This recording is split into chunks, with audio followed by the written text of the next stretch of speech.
at noon, 2 people killed in a crash in Nashua. Now we're learning about a third person in that car. 2 rounds of rain in the forecast over the next couple of days. We'll talk about Election Day with Futurecast and its timing ahead. Candidates are making their final push before the midterm elections. When the first polls open and how many people have already voted.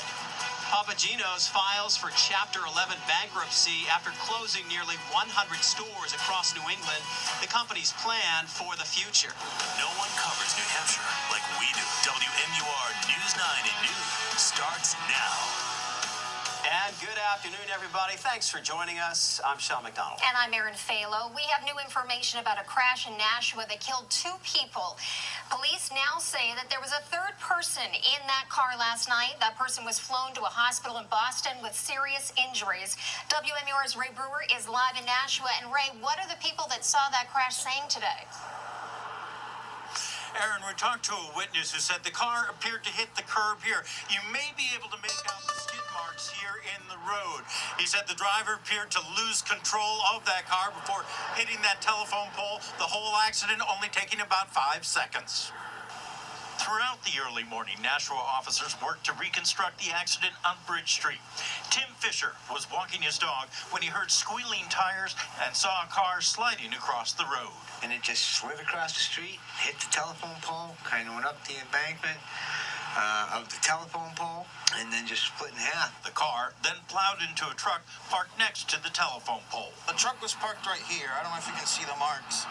And it was pushed right over there, and as you can see the damage, it destroyed a couple of customer cars that were parked here. Fisher says he immediately called police and that there were 3 people in the car. Police say 2 of them died at the scene. Fisher says he didn't notice the third at first. I initially thought it was just debris from the accident because he was curled up in a fetal position. He tried to reach his hand up to me to get me to bring, and I couldn't. I tried to get him to stay on the ground as long as I could to get paramedics to come out. Michael Thorne says he was the third person on the scene and is having trouble dealing with what he saw. As it turned out, he knew one of the people who died. You can see those flowers that have been placed on the pole there. Just talked to the gentleman who placed them there. He said he didn't know the people involved, but came by the accident scene last night and felt compelled to do something. Now, police have not released the names of any of those involved. That may happen once the autopsies are complete. They are scheduled for tomorrow. Reporting live in Nashua, Ray Brewer, WMUR News 9. Police have identified the New Hampshire man killed in a crash in Chelmsford, Massachusetts last night. Officials say 63-year-old Kenneth Rossi of Bristol drove off the side of Route 3 and into a body of water. Rossi was taken to Lowell General Hospital where he was pronounced dead. Investigators believe the crash may have been caused by a medical issue. Well, outside right now in Plymouth, it is cloudy, but so far it is dry and cool out there, Kevin. But we got rain on the way, right? We most certainly do, and it's going to be a couple of rounds of rain, and one later this afternoon and into this evening, and another, unfortunately, for Election Day itself. We're looking at much like today. We start with clouds and maybe a light shower or 2 tomorrow morning, but then we get into the afternoon as things start to turn milder. There'll be a front approaching from the west, and with that, a couple of heavier downpours as well as the potential for a couple of thunderstorms. You will notice some rainfall trying to advance in from the west, but just a couple of sprinkles out there at the present time. Back to the west, though, there is more activity, and it's all streamlining its way in our direction. So for the time being, we're anywhere from the upper range of the 30s to mid-40s, an overcast sky at the present time. And through the remainder of the afternoon, we are looking at temperatures hovering around in the 40s, better chance of some shower activity later this afternoon and into this evening with another round for Election Day tomorrow. We'll time it all out with Futurecast coming up in just a few minutes. We are less than 18 hours away from the first polls opening in the midterm elections, and candidates for many of the big races are working to make that final push for votes. Governor Chris Sununu spent time at the Roundabout Diner in Portsmouth having lunch with family and meeting with voters, while his challenger, Democrat Molly Kelly, appeared at a Get Out the Vote event in Manchester. People are very happy with what's happening in the state, so I always try to get back and let people know we are, as a team, doing a very good job. It doesn't mean you slow down, right? If anything, I say when things are going good, put your foot on the gas and go faster. New Hampshire has many, many independents, and they all are coming up and saying to me, you have to win this. You have to win this. We have to have a change, and they're excited about it, and so am I. Meanwhile, the candidates for each congressional district also spent Sunday meeting with voters. Democrat Chris Pappas and Republican Eddie Edwards are battling for the seat vacated by retiring Congresswoman Carol Shea Porter. You know, there's a lot of anger and division out there, but we've got to restore the values of decency, of integrity, of community to make sure that we can get some things done and always put New Hampshire first. Very positive. They like what's going on in the country. They want to keep their taxes low. They want lower regulations. And most importantly, they want to make sure that moms and dads and communities are in charge, not government. Oh, we have a different perspective. And in the 2nd Congressional District, Democrat Congresswoman Annie Custer is being challenged by Republican Steve Negron. We care about everybody, and we want you and your family to have opportunity. That's really what it's all about. What I think they want to know is that, one, is that you're just a person that's going to come back and listen to them as a member of Congress. You know, they really feel that they've lost a voice in Washington. It's about who's fighting for New Hampshire families. Meantime, President Trump and former President Obama spent the weekend crossing the country campaigning for their parties. ABC's Janae Norman has the record-breaking early voting numbers. It's the final campaign blitz in the battle for control of Congress and several state capitals. President Trump's closing argument focused on stoking fears of refugees held by his most fervent supporters. Democrats are openly encouraging millions of illegal aliens to break our laws, violate our borders. Continuing to use the caravan of poor migrants fleeing violence in Central America as a central election issue. So if you want more caravans and you want more crime, vote Democrat.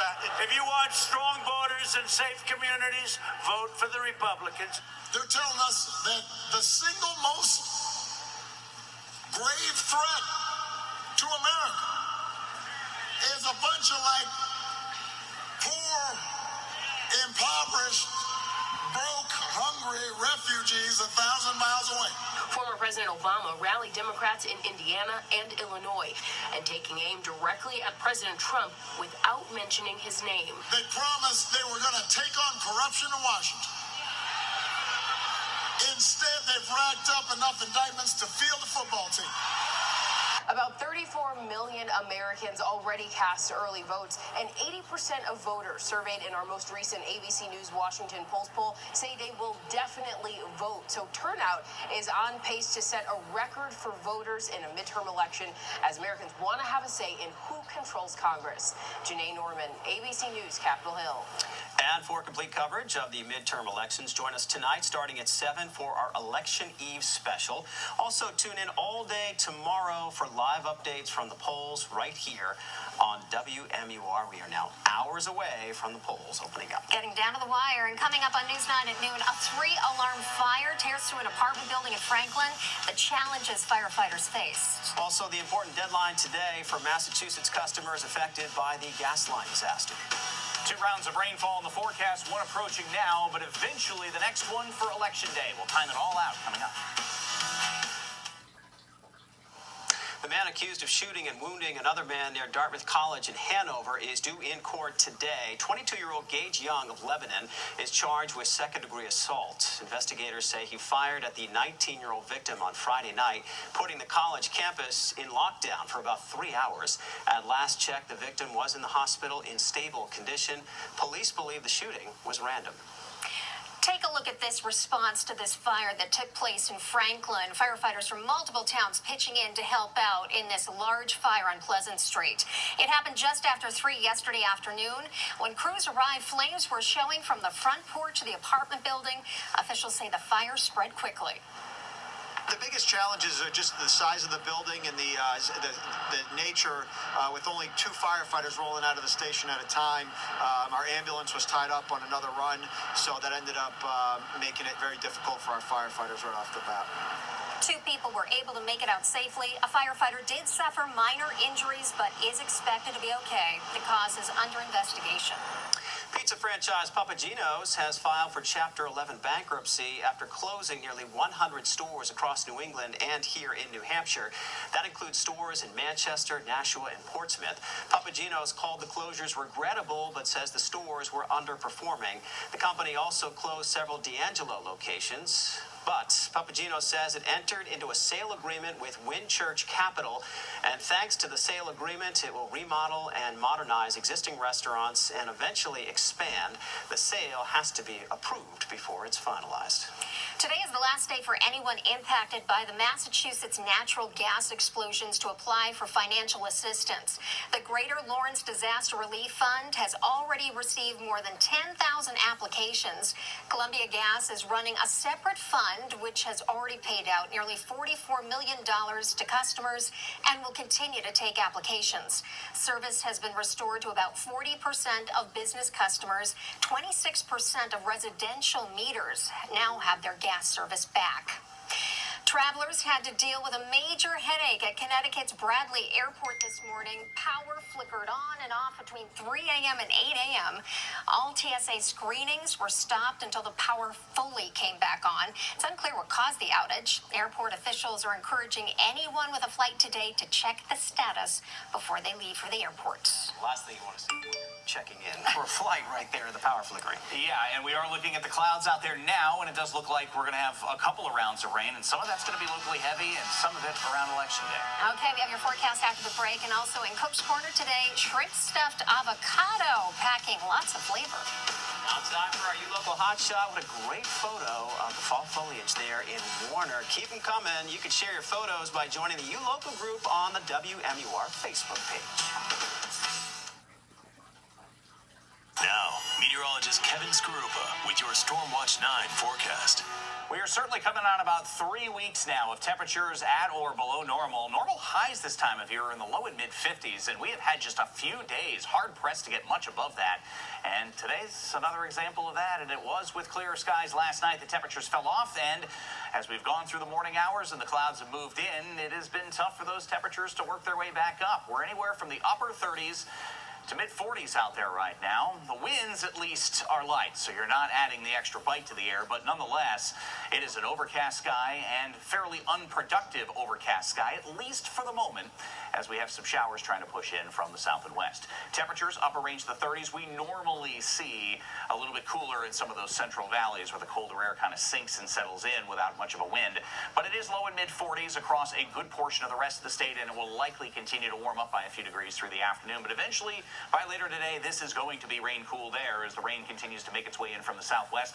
There will be a couple of pockets of steadier rainfall that will last an hour or two this afternoon. You can see we have more to get through down to our southwest. A lot of this will likely be around for the evening commute and beyond during the evening. This is the first wave of moisture, with the heaviest of which focused just to our south. The second one out in the central plains arrives tomorrow afternoon. It will be a front that will look to cool things off and actually give us 2 full days of sunshine for Wednesday and Thursday. As I mentioned, heaviest portion of this next system that is approaching now will stay to our south, but we will have our own areas of rainfall this afternoon and into this evening.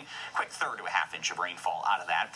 It starts to let up later on tonight and early tomorrow morning. Notice as we start off your election day tomorrow, a couple of light showers, an overcast sky either side of midday, and then we get to about 2 o'clock in the afternoon, and here comes a line of rainfall. Can't rule out of a couple of embedded thunderstorms with this through about 6 or 7 in the evening, and as quickly as that races in tomorrow afternoon, it leaves tomorrow evening with clearing skies, and as I mentioned, a couple of days of sunshine expected for us out there, as we are expecting what looks like a good deal of sunshine for both Wednesday and Thursday. By then, temperatures are back above 50 degrees. There'll be a pretty brisk wind to go along with it on Wednesday, while it'll be full sunshine on Thursday, but as we know in this pattern that we've been in, it's only a day or two of sunshine, and then we head right back to the next system. But it looks like the next one's a fairly quick mover. Some shower activity around on Friday. Could end as a couple of wet snowflakes up in the mountains Friday night and early Saturday. But all told, this could be looking at a pretty good timing situation in time for next weekend, albeit with some cooler temperatures. Let's head to Cook's Corner. Okay, anytime you have a lot of ingredients, it can be very intimidating, but we have Chef Nicole with CJ's here joining us today. A lot of stuff laid out, but it's not as intimidating as it appears, is it? What are you making for us? It's truly not. So today we're going to do a shrimp-stuffed avocado. Avocados are super healthful. They're a really hot, popular item, and rightfully so. They're really, really great for us. So what I'm going to do is I just heated up some oil here. I have some butterfly shrimp. You can use whole shrimp as well, just so it cooks a little bit faster here. And then the other ingredients I'm going to add is some nice pico de gallo. You can use a store-bought salsa if you'd like. Some toasted corn, black bean salsa. You can just use canned corn, canned black beans, whatever you're into. We toast the corn, sheet tray, a little bit of olive oil, salt and pepper, a couple 450 for about 8 to 10 minutes. Gives it a nice, cool, toasting effect. So basically, we're just going to saute our shrimp up for another minute or so. We'll add our ingredients in a couple moments. While the shrimp is sauteing, we're going to do a nice layer of Cajun seasoning. Oh, okay. Now, is that like a hidden spice, or what do we, Yeah, what do we so put together here? this is a secret blend from CJ's, so I'd have to kill you if I told you what was in it, but you can use a store-bought one if you'd like. And so all I'm going to do is, while that's cooking up, is take this avocado. I'm going to have it like that. I'm going to nest it right here in the rice. That's a Mexican rice. You can use a pilaf. You can use whatever your family enjoys the most. I just removed the pit there. I'm going to nest this one right here as well. And if you don't have CJ's spice at home, then you just come to CJ's, right? You just have to come to CJ's, exactly. That's really what it is. I don't have to kill you. I just want you to come dine with us. So I'm going to add the pico de gallo here. And this all comes together really quickly. Yeah, it does. I mean, this seems like something you can just really make at home very quickly. And you can make a big pot of it. This is really cool, Good Sundays. for kids as well. I mean, they probably love this stuff. Exactly.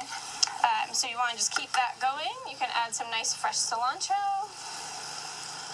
This is a Chipotle ranch. We make it from scratch in-house here. Just adds a little kick and a little bit of fat to the dish. Good for the mouthfeel, a little texture. Nice smooth sauce. And so you just want to saute that up. Another minute or so. That looks so good. And it smells delicious.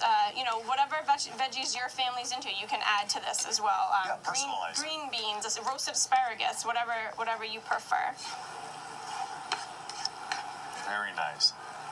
Okay, and then we are just going to take this nice sauce we got going here, and we just And that just took a couple of minutes. Yeah, we just start to stuff it into our avocado, like so. Really pretty presentation. And the kids will love it too, because they can just go ahead and dig everything out of the avocado. Exactly. It's like little shrimp tacos here. Oh, man. Well, again, Chef Nicole, thank you so much. This looks great. It smells great. And again, if you want to get a chance to have this, you can obviously make it yourself, or you just come on down to CJ's. Stay tuned. We got much more coming up after the break.